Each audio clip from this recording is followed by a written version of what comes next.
Olá, sejam muito bem-vindos para mais um vídeo do meu quadro favorito, o Caminhada Milionária, onde eu invisto todos os meses cerca de R$ 500. E aí, será que eu já estou milionário?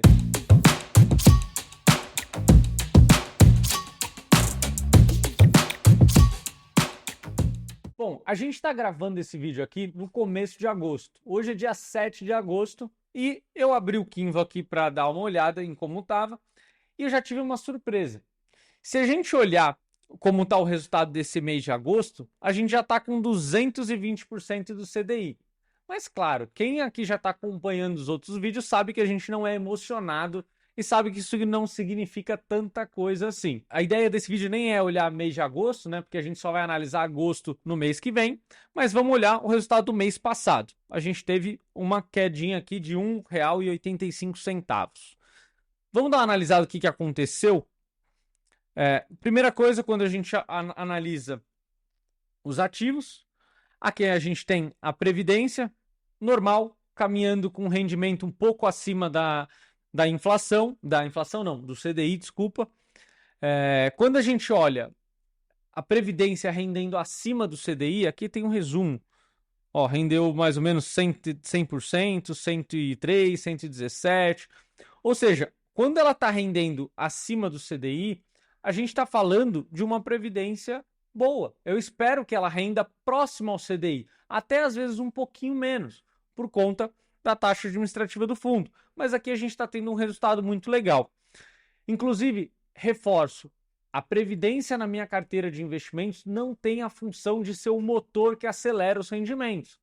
Mas sim, o papel dela aqui é gerar segurança para minha família.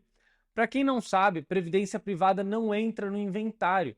Então a gente está falando de um produto aqui que vai ter a funcionalidade de pagar uma grana direta e rápida para minha esposa caso eu venha a falecer.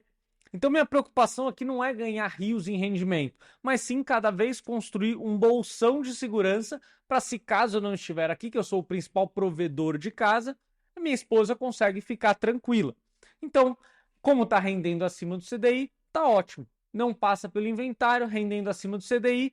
E se eu chegar aos 60, 70 anos e tiver tudo tranquilo, eu ainda posso resgatar essa grana ou até mesmo transformar em renda para o resto da minha vida. Eu posso chegar para a seguradora e falar: olha, eu não usei esse dinheiro, eu quero, ao invés de sacar esse dinheiro, eu quero transformar em salário para o resto da minha vida. Quanto que dá para virar isso de salário? Eles vão fazer a cotação e me apresentar. Olha, em vez de você receber R$ 1 milhão, você vai receber, sei lá, R$ 8.000 por mês. Eu decido se quero ou não, se quero sacar o dinheiro ou não. Isso é muito importante. Além de que esse dinheiro aqui, ele está num modelo de imposto onde quanto mais tempo passa, menos imposto eu pago sobre o rendimento. Quando a gente vai para uma renda fixa comum, a regra é o mínimo de imposto é 15%.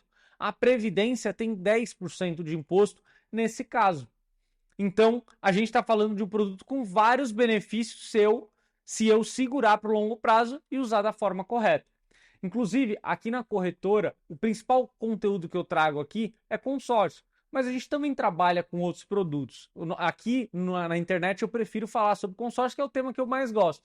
Mas se você tiver interesse em fazer uma previdência igual a essa no mesmo fundo que eu tô, manda uma mensagem para mim que eu te ajudo. E seguindo então, pessoal, a gente está aqui, ó, já teve R$ 55 de rendimento, que é essa aberturazinha que já está começando a ter.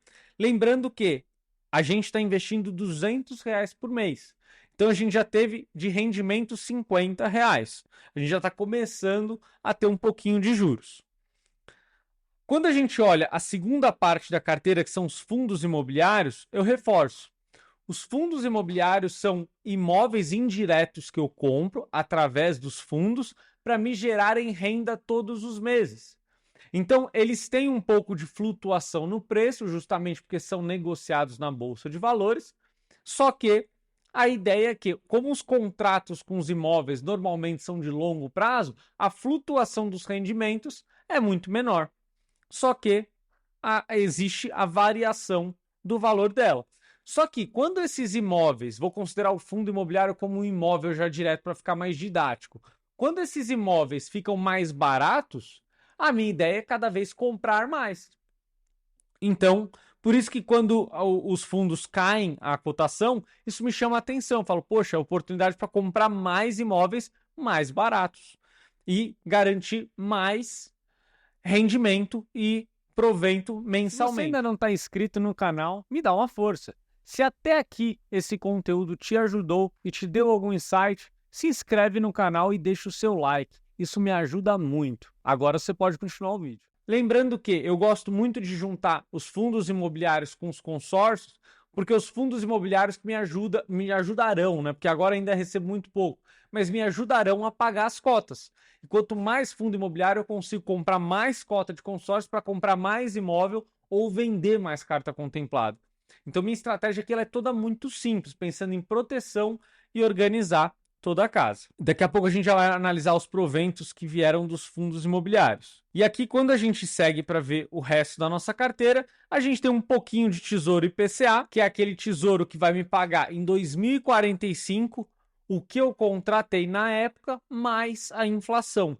Por isso que tem o efeito aqui de marcação a mercado, que é essa volatilidade toda, ou seja, esse sobe e desce que acontece com esse título. Então, para quem não sabe o que é marcação a mercado, é basicamente o ajuste que acontece no preço de acordo com os juros que mudam.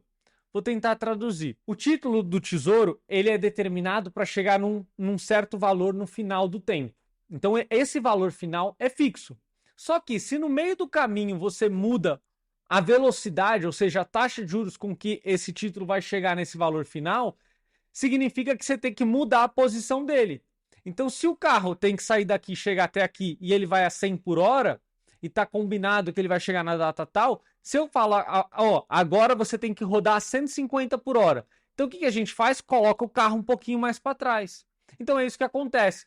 Se os juros aumentam, a gente tem que colocar o carro um pouco para trás. Se os juros diminuem, ou seja, o carro fica mais lento, a gente coloca o carro um pouco para frente. É basicamente isso a marcação ao mercado. Então, se vocês olharem aqui, ó, teve uma variação dos juros e a gente teve uma flutuação de menos 9%, quase 10%, para menos 4,58%. Então, é por isso que provavelmente a nossa carteira de agosto já está estourando. É por conta dessa rampada que ele deu. Se a gente olhar a data, 1º de agosto, menos 8. E aqui já está menos 4, ou seja, valorizou muito rápido esse ativo pontualmente. Mas como o foco é receber o dinheiro, que provavelmente, eu não lembro exatamente quanto eu comprei, mas IPCA mais 6% provavelmente. Então, tudo certo. E aqui, por fim, a gente tem também um pouquinho de Tesouro Selic, que é como se fosse uma poupança. É o dinheiro que a gente tem mais líquido para sacar a qualquer momento. De vez em quando eu vou colocando uns trocados aí, justamente para a gente ter mais possibilidades e ter ter uma poupança, uma reserva, um dinheiro rápido ali caso a gente precise. Vamos dar uma analisada geral. A nossa carteira está apanhando um pouco do CDI e está tendo um rendimento um pouco melhor do que o Ibovespa, né? Que é o índice médio das ações, né? Então, tudo certo. O rendimento que está caindo aqui, provavelmente por conta dos fundos imobiliários e do Tesouro IPCA, que está tendo marcação ao mercado. Então, tranquilo, a gente está podendo comprar imóveis mais baratos. Além disso, se a gente olhar os proventos aqui, a gente já recebeu esse ano R$41, está começando também, assim como a Previdência, já está começando a fazer algum efeito. Os proventos já estão começando a dar uma graninha. Se a gente olhar aqui um gráfico mês a mês, a gente continua, porque todo mês a gente compra um pouquinho de fundo imobiliário, então cada mês cai um pouquinho mais. Se a gente olhar aqui, ó, é muito interessante, o KNRI, todo mês ele está pagando R$1 por cota, bem constante. Já faz um tempinho já que está pagando isso. Então, se o preço dele cai, significa que, poxa, aquele R$1 fica mais interessante, porque eu gastei menos para comprar aquele fundo que me dá R$1 por mês. É essa lógica que eu queria que vocês tivessem. E se a gente olha aqui por tabela, também a gente consegue ver a média, ó, já estamos R$5 de média ao longo dos meses. Se a gente olha por ativo, só o que o BCFF pagou já teria suficiente para comprar mais uma cota e começar o efeito bola de neve. XPML já pagou R$17 e KNRI R$8. Perfeito, pessoal. Acho que deu para ter um resumo aqui bem interessante, deu para ter uma noção de como estão as coisas. Tudo na mesma estratégia, a gente continua caminhando de forma bem simples, sem muita firula. A ideia é que a gente gaste uma horinha por mês para dar uma olhada no que aconteceu no último mês e que a gente compre novos ativos.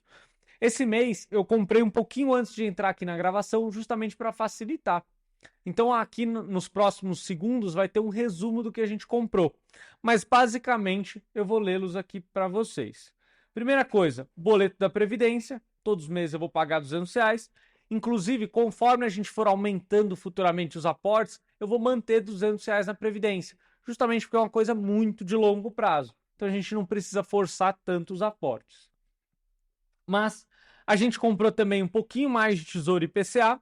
A gente comprou mais 0,02 cota, né? Quando a gente fala de uma cota cheia, é o valor cheio, mas dá para comprar fracionado. Então a gente comprou R$75. Compramos mais uma cota de KNRI. Olha que interessante, pessoal. A gente comprou aqui, eu vou colocar o print para vocês nas próximas telas, mas o nosso preço médio está R$ 160,90. A gente comprou hoje KNRI por 154, ou seja, um pouco mais barato que a gente está acostumado a comprar. Além disso, BCFF11 também. A gente comprou mais barato do que normalmente a gente está acostumado. A gente tem um ticket médio aqui de quase R$9 e a gente comprou 9 cotas por R$74. Ou seja, não sei se eu estou bom de conta aí, deixa eu fazer aqui rapidinho, vai. A gente comprou por R$8,20, ou seja, 80 centavos mais barato por cota. Isso melhora a nossa rentabilidade final. E é isso, pessoal. Se você gostou desse vídeo, deixe o seu comentário e me conta também no que você investe. Eu gostaria de saber o que você tem interesse em investir e o que você já faz atualmente. Até o próximo vídeo. Tchau, tchau.